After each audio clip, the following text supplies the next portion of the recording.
Yesterday's rain aside, the North Country is still in a drought warning. Dry conditions have had all kinds of impacts this summer, from scorched, patchy grass, thin crops for farmers, and one Essex County community banning all non-essential water use. The drought has also led to lower than average water levels on Lake Champlain, where one ferry had to suspend service as a result. That's today's story of the day. Support for Story of the Day comes from Clarkson University, offering over 95 programs of study with campuses in the Hudson Valley, Central, and Northern New York. More at clarkson.edu.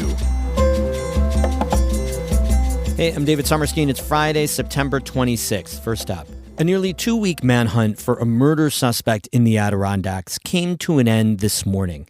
53-year-old Anthony Bechand was taken into custody around 8 a.m. near Paul Smith's. Emily Russell, our Adirondack reporter, has been following the story and joins us now. Hi, Emily. Hey, David. So remind us who Anthony Bechand is and what the allegations are against him. Yeah, so about 2 weeks ago, police in the city of Cohoes, which is near Albany, got a call that a woman was found dead in her home. The victim was Amanda Rodriguez. She was 41 years old. She was actually from Malone originally. She still has family up in the area. Rodriguez and Bechand were dating. They were living together. And police said they have sufficient evidence that Bechand murdered her. But on the same day that her body was found, Bechand's truck was found 150 miles north, abandoned here in the Adirondacks near Paul Smith's. And he's been on the run ever since. So since Bechand's truck was found abandoned near Paul Smith's, there's been this big manhunt going on. That was on Sunday, September 14th.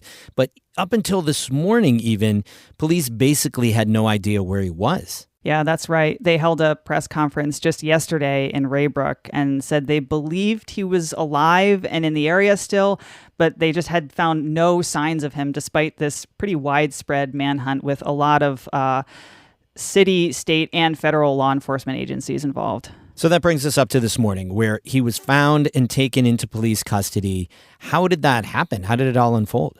So it happened around 7:30 this morning, and I actually interviewed the guy who called police. His name is Roger Brubaker. He and his wife live along Route 86 near Paul Smith's. It's at this section of roadway known as Easy Street. I interviewed him on his front porch just a few hours after it all went down. So take me back to the moment you noticed something odd. I was just at my desk looking out the window, and I saw a guy walking down the street. We don't see a lot of people walking on the road here, and I work from home, so I know everybody that does walk along this street. And I saw his goatee and immediately just kind of thought, that looks like the guy that I saw on the news. And he walked down the road there towards my neighbor's garden and started beating at the apple tree to get something to eat. And he started just kind of milling around over there, and I thought, this guy just doesn't look like he's from around here. So I called 911 pretty quickly, and then he just kept on walking down past the Brighton Court. And it was daylight. Yep. Yeah, 7:30. Yeah.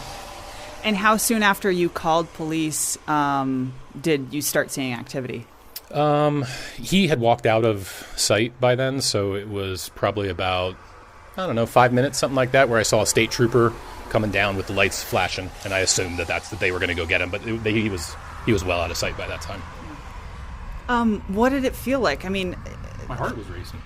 Yeah, no, I was like my heart was racing. I was just kind of, once I realized, I was like, oh, that's probably this guy. I mean, like I said, I know everybody that.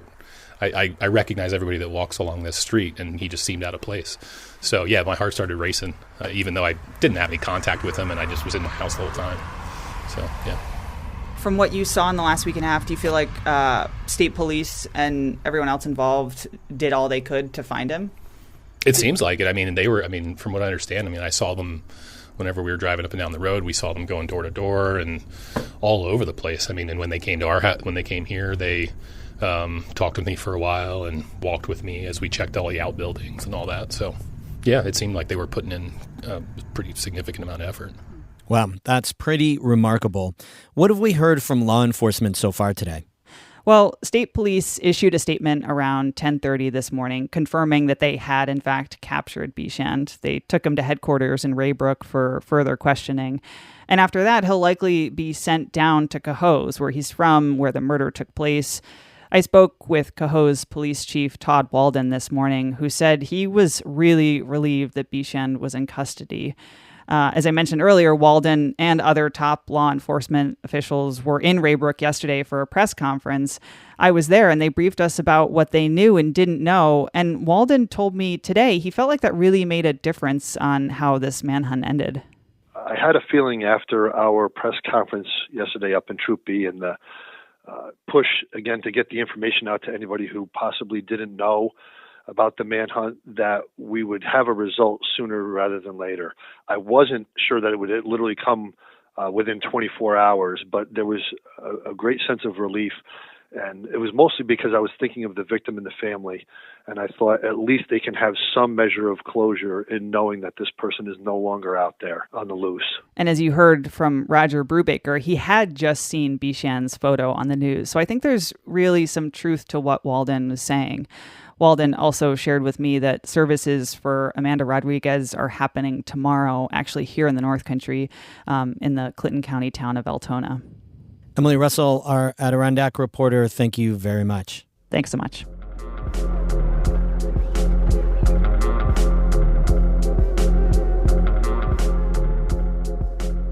The biggest ferries between New York and Vermont, the ones that leave from Plattsburgh and Essex, are running as normal. But low water levels on Lake Champlain spelled an early end to the season for an independent ferry operator further south. Kara Chapman reports. Captain Jack Doyle has owned the Fort Ticonderoga ferry for the last 4 seasons. This time of year, he's normally got a few weeks to go before closing up for the winter. Typically, I target Columbus Day, so the second Monday in October. But over the summer, he started to see multiple signs that Lake Champlain's water levels were dropping. Part of that has to do with how his ferry runs. Cables laid along the lake bottom guide the vessel on its 2,200-foot journey between Ticonderoga and Shoreham, Vermont. I could see from the way the cables were lying in the water that the dynamics were changing. Doyle had a lot to consider. In the best of times, his ferry traverses water that's 22 feet deep. That's a far cry from the 400-foot depths below ferry crossings farther north, and it makes the Fort Ti ferry even more vulnerable to changing water levels due to wind or a lack of rain. Plus, Doyle has to think about getting the ferry out of the lake before winter hits. The process involves running a cradle into the water down a rail spur, then hauling the ferry out with a winch attached to a tractor. It's time-consuming, it's painstaking, and when you've got little water to work with, it's more challenging than it would be otherwise. So, on September 16th, he made the decision to halt operations. That day, the water level was 93.24 feet, almost a foot below average and just 7 inches above the record low from 1941. Doyle says the ferry's prior owner has also had to end the season early due to low water levels. Still, he admits to feeling a little melancholy. He enjoys all the people he gets to meet and feels bad for his neighbor businesses who rely on the ferry crossings. But he says it's best to take precautionary measures before an accident happens. I'm a boat captain, so I'd rather be safe than sorry. And we've got responsibility for people on the open water, and that's what we're doing. Maureen Hastings is a meteorologist with the National Weather Service in Burlington. She says the cause of the drought is persistent high-pressure systems that have kept precipitation at bay. And so, all the river flows are low, and, rivers flow into Lake Champlain. So if the rivers, are not having as much flow as normal, the lake's going to be below normal. There have been reports of boats unable to use launches on the lake and vessels hitting reefs that are more exposed than usual. Hastings says the long-range forecast for precipitation in the winter months is calling for, quote, equal chances. There's no strong signal that we're going to have above normal precipitation. There's no strong signal that we're going to have below normal precipitation. Captain Jack Doyle is staying optimistic. He says winter will come, bringing rain and snow with it. Especially in the mountains, and the blessing of Champlain is we've got 2 mountain ranges feeding either side of the lake. So we'll get snow in the Dacks and snow in the Greens, and it will melt, and it will find its way to the lake as it always does. Doyle plans to open the Fort Ticonderoga ferry right on schedule in May. Kara Chapman, North Country Public Radio. We have more news all the time on our website, ncpr.org. Music today by Michael Farley of Canton and Ramon Vasquez and Michael Hart of Malone. Have a super weekend. I'm David Summerstein, North Country Public Radio.